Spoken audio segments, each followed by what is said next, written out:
Hello my crafty friends, it's Krista here from Second Chance Creation. I'm back in the building, so to speak. Well, it's been a while and my apologies, but we're doing renovations on our house and it's a big house. It was built in 1873, so it's, over 100 years old and it needs a little bit of TLC. We've been in the house for just over 6 years now and we thought it was time to do a little bit of renos. We're doing bits and pieces to it over that time, but now we're getting a bit more serious. Hence my hands, which are just like workers' painters' hands. I've been painting, mainly doing all the detail, and on the posts, cutting in and all that sort of stuff. We've had a friend that's been staying with us. I probably have mentioned him a couple of times. His wife, he lost his wife just over 12 months ago. She was also my op shop buddy, and I so miss her, I tell you. And his mind wanders and he ends up going down into that dark, deep hole mindset. And so he's afraid that, but anyway, it's just so hard for him. So we've said to him, look, we've got such a big house, we've got a guest bedroom. Come, whenever you feel that you're going down that rabbit hole, just pack your bag and your toothbrush and come up. So he's been doing that and he stays with us, 2 weeks at a time. And it's been able to give us a hand in doing the renos because some days hubby can't do it because of his vertigo or balance issues. So a friend is, even though he's in his 70s, early 70s, 71, he's very, very active. So he's got no hesitation going up the ladder. I go up the ladder as well. So it's just hubby can't do it. So we've been painting, enclose the back deck with a screen so we don't get the mozzies and flies in the summer anymore. Yoo-hoo! A cold beer and a steak was what we had a few days ago to celebrate the completion of that. And I'll do a video of it once I get my chairs oiled and my plants in there so it looks all nice.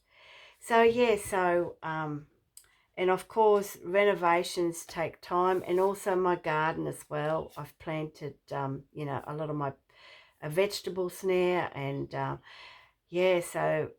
and by the time night comes along, there is just no time for crafting. The pillow calls me and Krista's gone. That's it.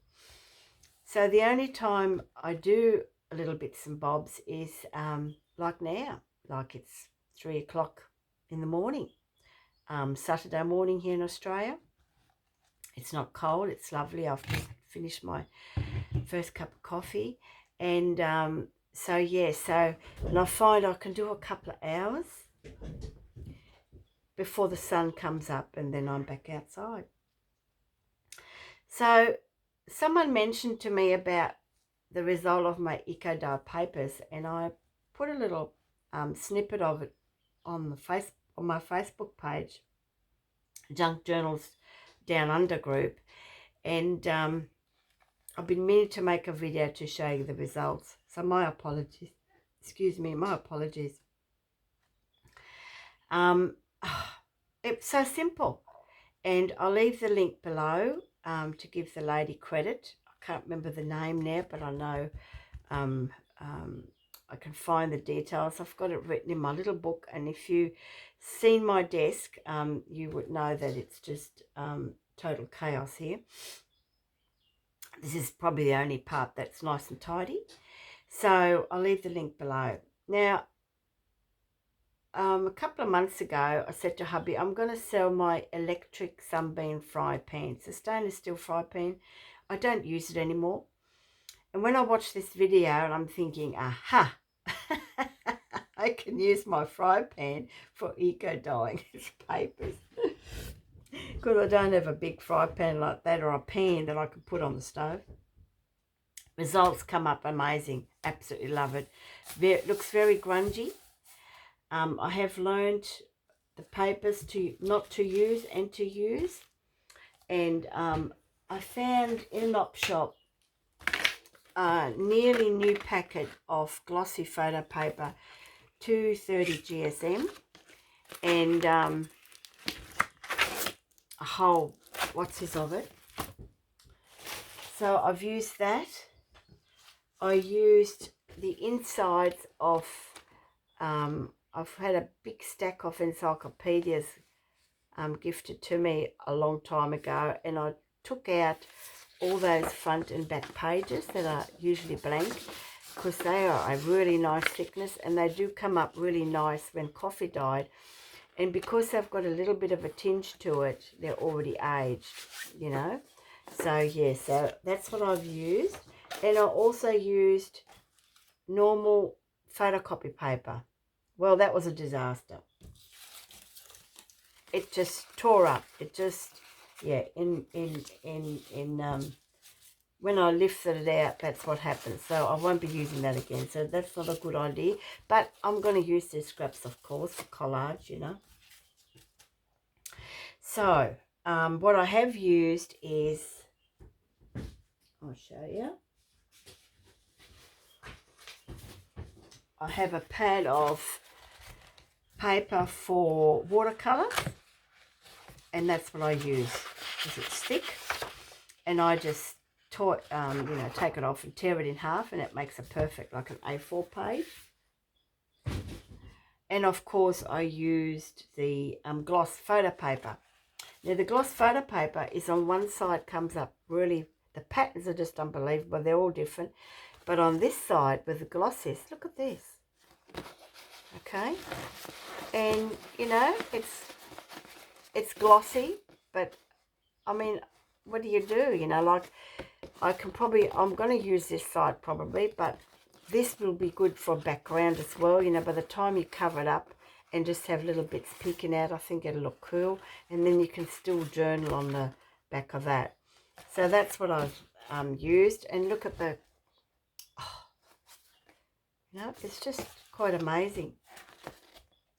And the papers that are further down the bottom are the ones that have come out much heavier in the dyeing of the different colours. And you can just see some of the little petals that I've used, and some greenery. And the greenery that I've used, I've got a Japanese elm tree, like a little bush. I use the leaves of that because they're really light and feathery. And I've used lots of rose petals, all different colours, and I've just mixed them all up. I've used the leaves of rose bushes because I was trimming it. I used the leaves of my grey wattle tree that had finished flowering, and the flowers turned from yellow to brown. And this is, okay, so this is just that normal watercolour paper now. Okay, so it's come up really cool. Here it is again. But the patterns are just amazing. And, you know, some colours have got the greens and a bit of yellow, and then sort of like a little bit of brown. This was nearly right on the bottom. So as you can see, the colours turned out quite differently. Just like this one. Okay. Here I threw in some paper clips, rusty paper clips. Okay, you can see the leaf stems and the grasses. Look at this. This is a leaf from a rose bush. Okay. And this is the leaves of the Chinese elm tree, I think they call it. I can't remember the name, but, well, no, Japanese maple, not elm. Jeez. Japanese maple tree. It's got beautiful feathery leaves. This was from, can't remember. Oh yeah, part of another rose bush.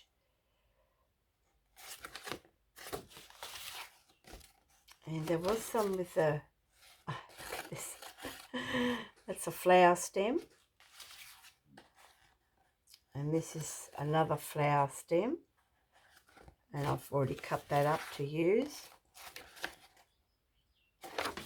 So the process is, I'll give you a quick demo, not a real demo, but you know, Clayton's demo as they call it. And yes, I'm still in my dressing gown. You put down some string first, and I just did it on a on the bench top, and to keep it nice and flat. And then I used some sheer fabric. You can use curtain fabric. I just had a piece of this dress lining, and this is the color that it came out. So I'm going to keep this for further eco dyeing. I then placed a page, a piece of paper, whatever paper you think, but you can put down, but don't use photocopy paper. I didn't have any success with it.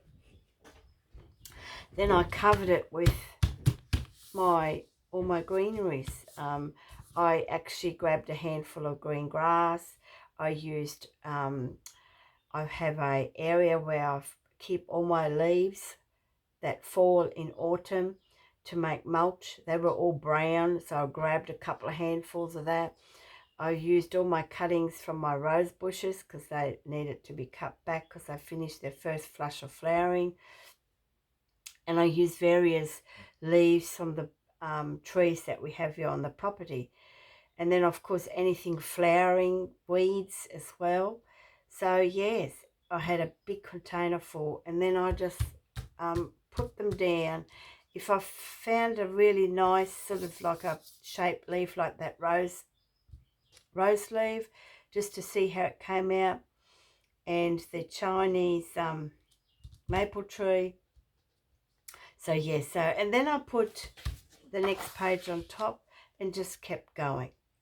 Now, what I did, I'll tell you in a minute, what I did learn something, and I just did it until my stack was about, I don't know, about 1.5 inches, okay? I couldn't put any more in because then it would be too high for my fry pan.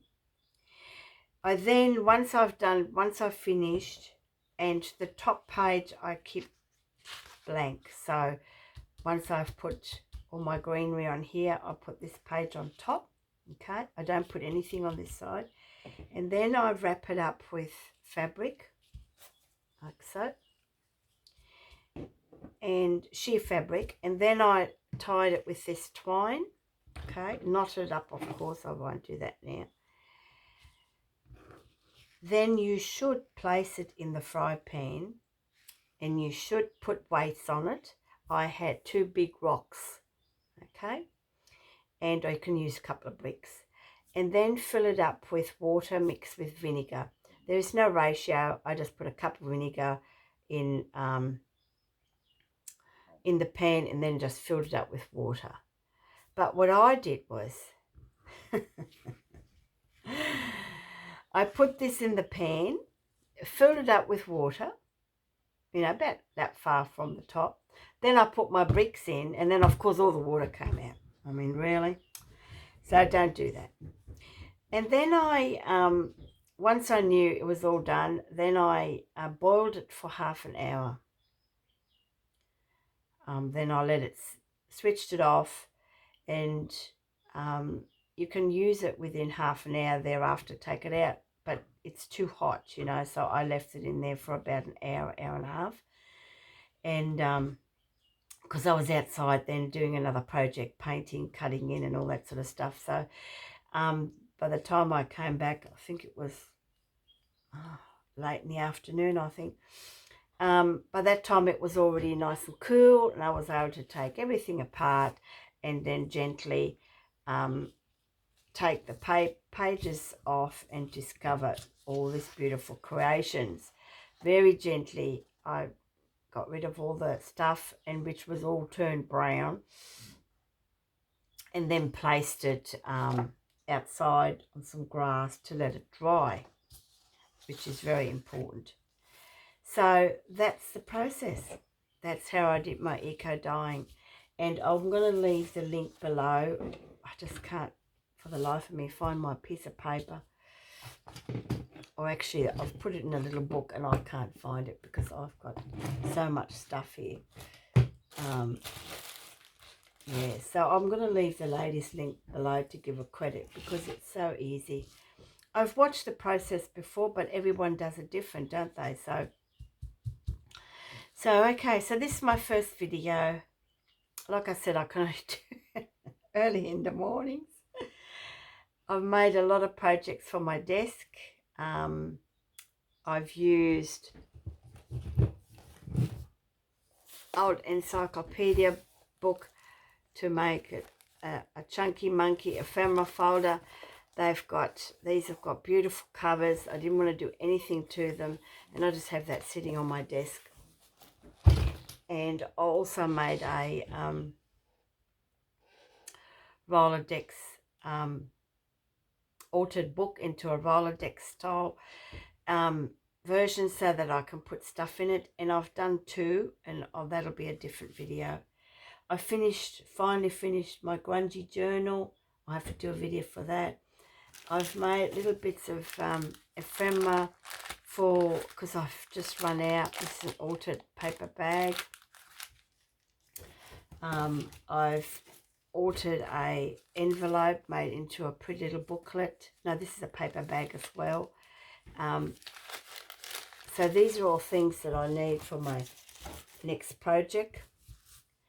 So yes, but this video was mainly about these papers. How cool. And this has even got a little bit of lilac in it. So yeah, so I hope you enjoyed this, and I'm sorry for not being so active on my channel, but I'm trying to do my best and share some things with you. So until the next video, stay tuned. And I'm also going to be having a in December, I'll be having a big sale in my Etsy store, so watch out for that. All right then, folks, hope you enjoyed it. Give it a go, and let me know what you think. Bye for now.